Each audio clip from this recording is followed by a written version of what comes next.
आप देख रहे हैं नेशन एट 9। आपके साथ मैं दीपिका सिंह। मैं हूं आपके साथ पूजा मोहन पांडे। तो नेशन एट नाइट में लगातार हम बात करते हैं देश के पूर्व से लेकर पश्चिम तक, उत्तर से लेकर दक्षिण तक, यानी कि हर कोने की बात, हर खबर की बात, जो जिससे है सीधा आपका सरोकार। तो चलिए करेंगे खबरों की शुरुआत।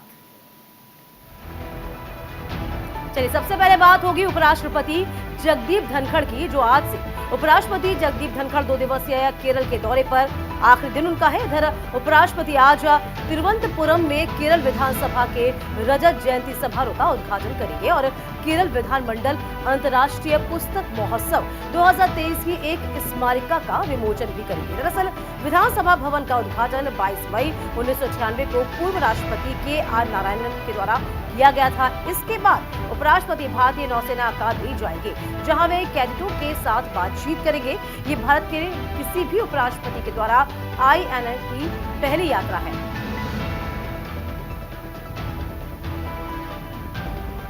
आज प्रधानमंत्री Narendra Modi Papua New Guinea से ऑस्ट्रेलिया रवाना होंगे। यहां PM Modi Papua New Guinea में forum for India Pacific corporation summit में शामिल हो रहे हैं। इस मीटिंग में 14 देशों के नेता प्रतिभाग लेंगे। पापुआ न्यू गिनी के दौरे के बाद पीएम मोदी यहां से सीधे ऑस्ट्रेलिया जा रहे हैं। वहां वो कई कार्यक्रमों में प्रतिभाग करने वाले हैं। आपको बता दें कि जापान में G7 शिखर सम्मेलन में शामिल होने के बाद पीएम मोदी पापुआ न्यू गिनी पहुंचे हैं, जहां पीएम मोदी ऑस्ट्रेलिया के पीएम के साथ सिडनी में एक विशेष कार्यक्रम में भारतीय समुदाय से बातचीत करेंगे और सिडनी के पश्चिम में बसे हैरिस पार्क का नाम बदलकर लिटिल इंडिया करेंगे। आपको बता दें पीएम मोदी लगभग 10 साल में पहली बार ऑस्ट्रेलिया जा रहे हैं। पीएम मोदी के दौरे को लेकर खास तैयारियां की गई हैं। अगली खबर राजधानी दिल्ली से है, जहां बिहार के मुख्यमंत्री नीतीश कुमार और डिप्टी सीएम तेजस्वी यादव आज कांग्रेस के राष्ट्रीय अध्यक्ष मल्लिकार्जुन खड़गे से मुलाकात करेंगे। मुलाकात को राजनीतिक रूप से काफी महत्वपूर्ण माना जा रहा है। इसके पहले सीएम नीतीश कुमार और तेजस्वी यादव ने रविवार को दिल्ली के सीएम अरविंद केजरीवाल से भी मुलाकात की है। बैठक के तुरंत बाद नीतीश कुमार और सीएम अरविंद केजरीवाल ने मीडिया को संबोधित किया। कहा था कि इस दौरान नीतीश कुमार ने एक निर्वाचित सरकार को दी गई शक्तियों को कैसे छीना जा सकता है, ये संविधान के खिलाफ है। वहां नीतीश कुमार ने कहा कि भविष्य में भी बैठकें होंगी। हम देश के सभी विपक्षी दलों को एक साथ लाने की कोशिश कर रहे हैं। अगली खबर जम्मू कश्मीर से, जहां श्रीनगर में आज से 3 दिनों तक G20 की तीसरी G20 टूरिज्म वर्किंग ग्रुप की बैठक होगी। कश्मीर में धारा 370 हटने के 4 साल बाद कोई बड़ा इंटरनेशनल कार्यक्रम हो रहा है और पूरी दुनिया की नजरें इस पर टिकी हुई हैं। सितंबर में नई दिल्ली में G20 की शिखर सम्मेलन बैठक होनी है। कश्मीर में होने वाले आयोजन में G20 के 60 प्रतिनिधि के शामिल होने की उम्मीद है। इससे पहले ये अनुमान लगाया जा रहा था कि इस बैठक में 100 से ज्यादा प्रतिनिधि भाग लेंगे। श्रीनगर में होने वाले G20 शिखर सम्मेलन के सुरक्षा के व्यापक इंतजाम किए गए हैं।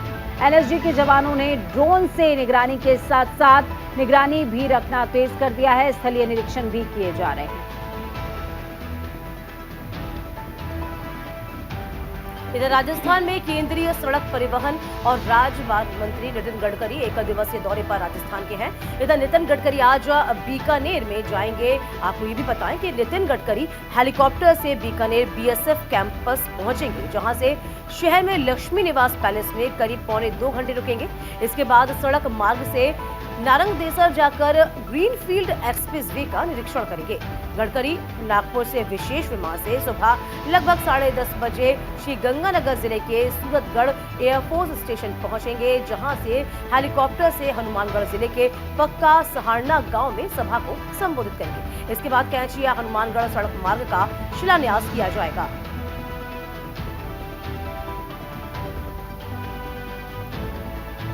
अगली खबर राजस्थान से है, जहां मुख्यमंत्री अशोक गहलोत उदयपुर के दौरे पर पहुंचे।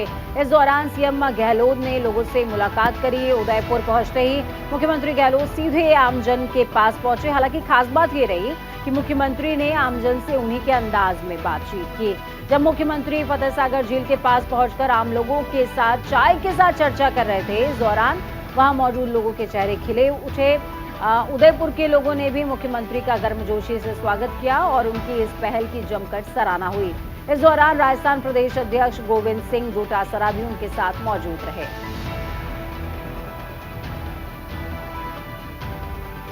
अगली खबर मध्य प्रदेश से, जहां मध्य प्रदेश में पन्ना जिले में बुंदेली केशरी महाराजा छत्रसाल जयंती को पन्ना गौरव दिवस के रूप में अब मनाया जाएगा, जिसमें सीएम शिवराज सिंह चौहान इसी के साथ साथ शिरकत करने वाले हैं। शिवराज सिंह चौहान छत्रसाल जयंती पर आज स्थानीय छत्रसाल स्टेडियम नगरबाग ग्राउंड पन्ना में शाम 6 बजे आयोजित कार्यक्रम में बतौर मुख्य अतिथि शामिल होंगे। इधर बीजेपी के प्रदेश अध्यक्ष आर सांसद विष्णुदत्त शर्मा कार्यक्रम की अध्यक्षता करेंगे। खनिज संसाधन और श्रम मंत्री ब्रिजेश प्रताप सिंह विशिष्ट अतिथि के रूप में शामिल होंगे। इस मौके पर मुंबई की प्लेबैक सिंगर कविता पौडवाल के द्वारा आकर्षक प्रस्तुतियां दी जाएंगी। अगली खबर उत्तर प्रदेश से, जहां मुख्यमंत्री योगी आदित्यनाथ आज महाराजगंज दौरे पर रहने वाले। इस दौरान सीएम योगी नवनिर्मित शिव मंदिर में प्राण प्रतिष्ठा कार्यक्रम में हिस्सा लेंगे। प्रशासन ने मुख्यमंत्री के कार्यक्रम के मद्देनजर तैयारियां पूरी करनी है। यज्ञ स्थल और कार्यक्रम स्थल के अलावा नगर को सजाने का काम जारी है। मुख्यमंत्री योगी के कार्यक्रम की सुरक्षा व्यवस्था 5 पुलिस उपाधीक्षक और 20 थाना प्रभारियों के भरोसे रहेगी। उप निरीक्षक के साथ पुलिस और पीएसी के एक कंपनी भी तैनात की गई है। सुरक्षा व्यवस्था की कमान अपर पुलिस अधीक्षक अतीश कुमार सिंह संभालेंगे। बिना पास के किसी को भी कार्यक्रम स्थल तक प्रवेश नहीं मिलेगा। सुरक्षा के यानी कि व्यापक इंतजाम किए गए हैं। ये खबर उत्तर प्रदेश से ही है, जहां निकाय चुनाव के परिणामों को लेकर अब कांग्रेस समीक्षा को लेकर लोकसभा चुनाव 2024 चुनाव के लिए अपने कदम को आगे बढ़ाने की तैयारी है। प्रदेश अध्यक्ष बृजलाल खाबरी आज पार्टी मुख्यालय में समीक्षा बैठक करेंगे, जिसमें सभी जिला अध्यक्ष और पदाधिकारी मौजूद होंगे। बैठक में मुख्य रूप से निकाय चुनाव में मिली हार और जीत को लेकर चर्चा होगी। ये देखा जाएगा कि किन सीटों पर पार्टी उम्मीद के अनुसार प्रदर्शन अच्छा नहीं कर सकी। इसके साथ ही नई प्रदेश कार्यकारिणी के गठन को लेकर भी मंथन किया जाएगा। साथ ही कार्यकर्ताओं को एकजुट करने और नए लोगों को जोड़ने के लिए जिम्मेवारी सौंपने पर भी विचार विमर्श होगा। अगली खबर कर्नाटका से। नई सरकार के गठन के बाद कर्नाटक विधानसभा का पहला सत्र आज से बेंगलुरु में शुरू होगा। मौजूदा सत्र 3 दिनों तक चलेगा। कांग्रेस के वरिष्ठ नेता आरवी देशपांडे अगले सप्ताह बुलाए जाने वाले सत्र के लिए कर्नाटक विधानसभा के अस्थायी अध्यक्ष होंगे। इस दौरान नवनिर्वाचित विधायकों को शपथ दिलाई जाएगी। नए विधानसभा अध्यक्ष का चुनाव होगा। आपको बता दें, कांग्रेस नेता सिद्धरामैया ने विधानसभा चुनाव में पार्टी की प्रचंड जीत के बाद दूसरी बार कर्नाटक के मुख्यमंत्री के तौर पर कमान संभाली है।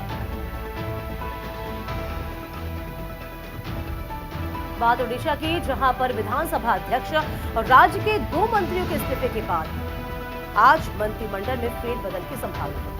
नए 3 मंत्री भुवनेश्वर में लोक सेवा भवन के कन्वेंशन सेंटर में सुबह 9:50 पर शपथ लेंगे।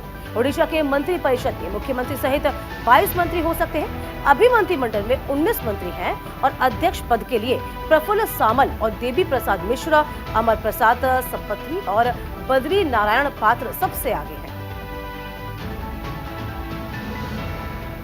अगली खबर पंजाब से, जहां भाखड़ा प्रणाली में सरहिंद फीडर के जरिए 1200 क्यूसेक पानी देने के मुद्दे पर संयुक्त किसान मोर्चा के प्रतिनिधिमंडल की रविवार को बठिंडा में पंजाब के मुख्यमंत्री भगवंत मान के साथ बात हुई। नागौर सांसद और आरएलपी सुप्रीमो हनुमान बेनीवाल के नेतृत्व में ये बैठक हुई। पंजाब सीएम ने किसानों को ये भरोसा दिया कि पंजाब राजस्थान के किसान भाई भाई हैं, किसी को भी दिक्कत ना हो ऐसी व्यवस्था की जाएगी। उनका प्रयास रहेगा कि जितना पानी चल रहा है उससे ज्यादा पानी दिया जाए। साथ ही उन्होंने कहा कि वो पंजाब के किसान प्रतिनिधियों से भी वार्ता करके राजस्थान को ज्यादा पानी देने के लिए सहमत करेंगे। आपको बता दें कि भाखड़ा में करीबन 700 क्यूसेक पानी चल रहा है। पंजाब सीएम ने इससे ज्यादा पानी चलाने का आश्वासन दिया है। चलिए अब बात छत्तीसगढ़ की, जहां हजारों रुपए के शराब घोटाले को लेकर आम आदमी पार्टी आज सीएम हाउस का घेराव करेगी। पार्टी के प्रदेश अध्यक्ष कोमल हेमपुड़ी ने बताया है कि आंदोलन में प्रदेश भर के पदाधिकारी और कार्यकर्ता शामिल होंगे। उन्होंने बताया कि घेराव को लेकर रविवार को पार्टी कार्यालय में पदाधिकारी कार्यकर्ताओं के साथ बैठक हुई थी, जिसमें रणनीति तय की गई थी।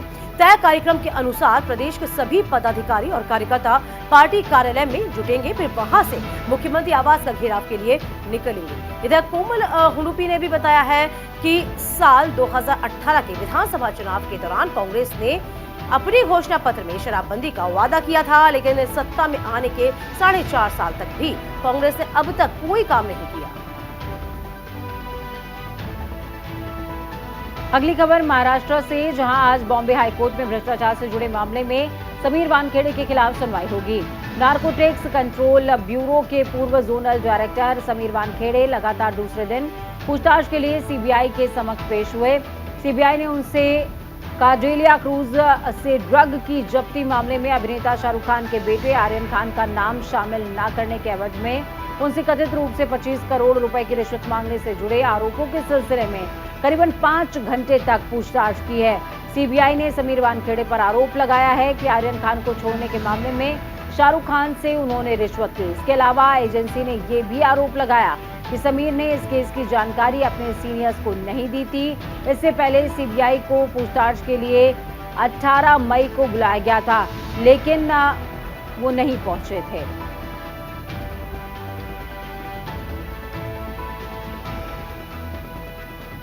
चलिए वापस बात करेंगे झारखंड की, जहां पर संथाला परगना में एनआरसी लागू करने संबंधी बीजेपी नेताओं के बयान पर सीएम हेमंत सोरेन ने कड़ी प्रतिक्रिया दी। उन्होंने कहा कि बीजेपी के नेताओं के पास अब कोई मुद्दा नहीं बचा। ये सोशल मीडिया के माध्यम से ऐसा संदेश दे रहे हैं जिससे देश में भय का माहौल बने। ये वैसे लोग और समूह हैं जो देश के अंदर अमन, चैन और शांति बर्दाश्त नहीं कर सकते। ये सवाल उठाया गया कि आज मणिपुर में क्या हो रहा है, इसके पहले असम में क्या हुआ था, कौन घुसपैठ कर रहा था, कौन नहीं कर रहा था। ये विपक्ष जो विषय है वो राजनीति कर रही है। ये केंद्र सरकार और गृह मंत्री का विषय है। देश की सीमा पर कौन लोग हैं, लेकिन सेना की क्या दुर्दशा है, ये पुलवामा से खुलासा हो रहा है। खबरों में रुक करते हैं महाराष्ट्र का, जहां मुंबई में मनी लॉन्ड्रिंग के मामले में एनसीपी नेता जयंत पाटिल से ईडी पूछताछ करेगी। इस्लामपुर सीट से विधायक पाटिल को पेशी के लिए पहला सम्मन 12 मई को जारी किया गया था, लेकिन उन्होंने व्यक्तिगत और आधिकारिक व्यस्तताओं का हवाला देते हुए 10 दिनों की मोहलत मांगी थी। पाटिल से दिवालिया हो चुकी वित्तीय सेवा कंपनी IL&FS में कथित वित्तीय अनियमितताओं से जुड़े मनी लॉन्ड्रिंग मामले में पूछताछ होनी है। महाराष्ट्र में एनसीपी के प्रदेश अध्यक्ष जयंत पाटिल पूर्व गृह और वित्त मंत्री रह चुके हैं। वो 7 बार के विधायक हैं। आपको बता दें कि जयंत पाटिल से जुड़ी कुछ कंपनियों द्वारा कथित तौर पर कमीशन राशि के तौर पर कुछ भुगतान जांच एजेंसी की नजर में आया है। माना जा रहा है कि इस लेन देन को लेकर उनसे पूछताछ की जा सकती है। चलिए बात पंजाब की होगी। पंजाब सरकार ने एक बड़ा प्रशासनिक फेरबदल किया। सरकार ने 74 IAS और PCS अफसरों का तबादला किया है। इसमें 7 जिलों के डिप्टी कमिश्नर शामिल हैं। आपको बता दें, दिलचस्प ये है कि पिछले 4 महीनों से बिना पोस्टिंग के बैठे अजय शर्मा को भी पोस्टिंग दे दी गई है। गौर करने वाली बात तो ये कि अजय शर्मा को स्वास्थ्य विभाग का प्रमुख सचिव रहते हुए हटा दिया गया था और तब से लेकर 4 महीने तक बाद उन्हें किसी भी पोस्ट पर नहीं लगाया गया। इसमें से कुछ अधिकारियों को अतिरिक्त चार्ज दिया गया है। जिन अधिकारियों को बदला गया उसमें एडिशनल की सेक्रेटरी सीमा जैन को उनके पुराने महकमे के साथ अब नए स्कूल एजुकेशन अतिरिक्त और पद पर चार्ज दिया गया है।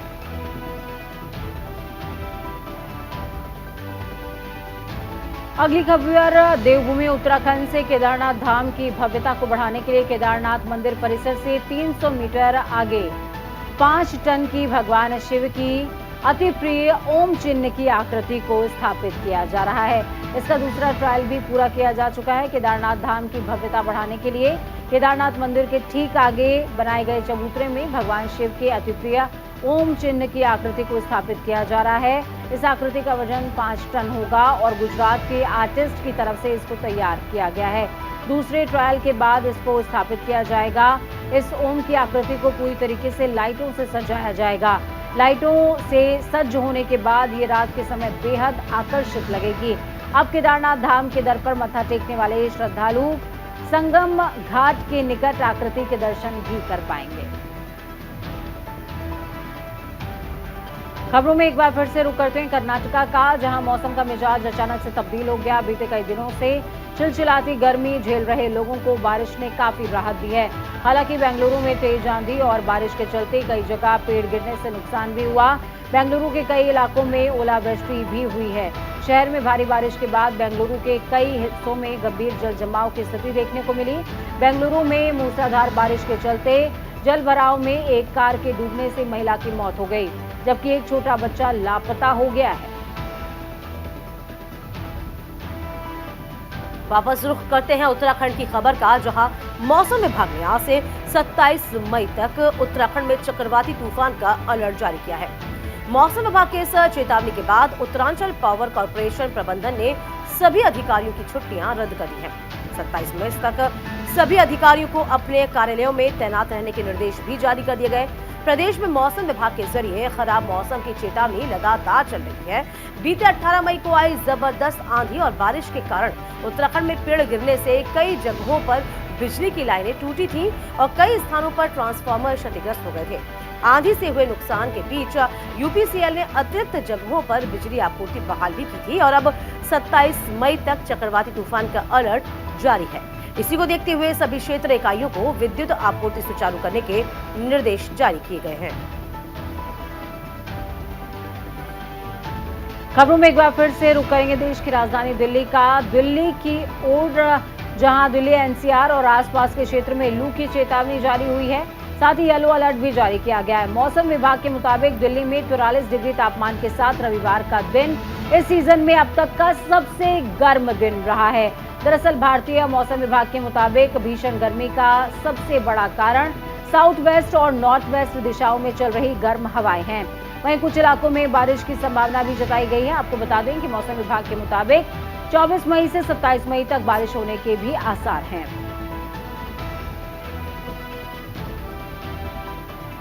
चलिए, इस बीच एक बड़ी खबर आ रही है मुंबई से, जहां मुंबई से बड़ी खबर समीर वानखेड़े के खिलाफ होगी। आपको बता दें सुनवाई आज बॉम्बे हाईकोर्ट में भ्रष्टाचार से जुड़े मामले में सुनवाई की जानी है। तो सीबीआई ने लगातार 2 दिन तक इस बाबत पूछताछ की थी। जबरन वसूली और रिश्वत के आरोपों में पूछताछ की गई। बॉम्बे हाईकोर्ट ने 22 मई तक गिरफ्तारी पर रोक फिलहाल लगा दी है। बॉम्बे हाईकोर्ट में भ्रष्टाचार से जुड़े मामले में अहम सुनवाई। समीर वानखेड़े, आज इनके खिलाफ सुनवाई होनी है। जबरन वसूली और रिश्वत के आरोप में सुनवाई होगी।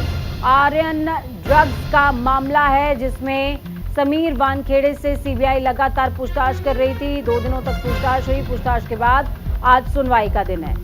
देखा यह जाएगा कि आज क्या कुछ होता है। हालांकि आपको याद होगा कि समीर वानखेड़े ने किस तरीके से एक व्हाट्सएप चैट जो कि शाहरुख खान और उनके बीच की थी, वो बतौर एक सबूत यहाँ पर पेश किया गया था। क्या आज से राहत मिलेगी, ये देखने बात बहुत दिलचस्प हो जाएगी, क्योंकि सीबीआई लगातार 2 दिन तक पूछताछ कर रही है और आज फिर से सुनवाई है। और जबरन वसूली रिश्वत के आरोप में क्या समीर वानखेड़े की मुसीबतें बढ़ेंगी, कम होगी, आज सुनवाई होनी है। आज सुनवाई होनी है बॉम्बे हाई कोर्ट में। आज का दिन बेहद खास। राष्ट्रीय राजधानी दिल्ली का जिक्र करेंगे। दिल्ली में आम आदमी पार्टी और बीजेपी के बीच में जारी गतिरोध थमने का नाम नहीं ले रहा। एक तरफ आम आदमी पार्टी के पक्ष में आए सुप्रीम कोर्ट के फैसले के खिलाफ केंद्र ने अध्यादेश जारी कर दिया है, तो वहीं इस अध्यादेश को कानून बनने से रोकने के लिए आम आदमी पार्टी ने प्लान तैयार किया है। इसके लिए आम आदमी पार्टी सुप्रीमो विपक्षी दलों के नेताओं से मुलाकात कर रहे हैं।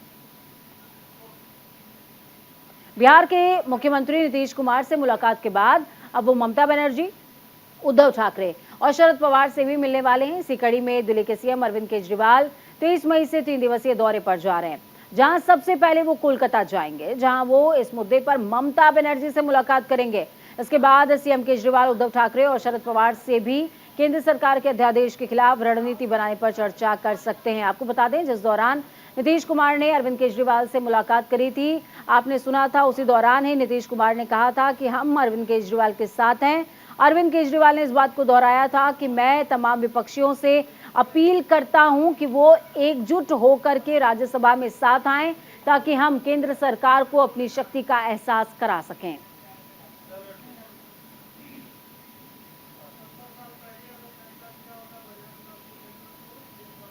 तो फिलहाल विपक्षी एकता को धार देने की कवायद में इस वक्त नीतीश कुमार जुटे हुए हैं। ममता बनर्जी से मुलाकात की जा रही है, महाराष्ट्र का रुख कर चुके हैं। लगातार दूसरी बार मुलाकात है जो अरविंद केजरीवाल से की जा रही है। अब देखा ये होगा कि जो एक खाका तैयार किया जा रहा है प्रमुख विपक्षी दल का, क्या वो सार्थक हो पाएगा। 2024 के लिए इसे तैयार किया जा रहा है। पूजा, बिल्कुल 2024 के लिए एक्सपेरिमेंट है, राज्यसभा में इसका शोध होगा।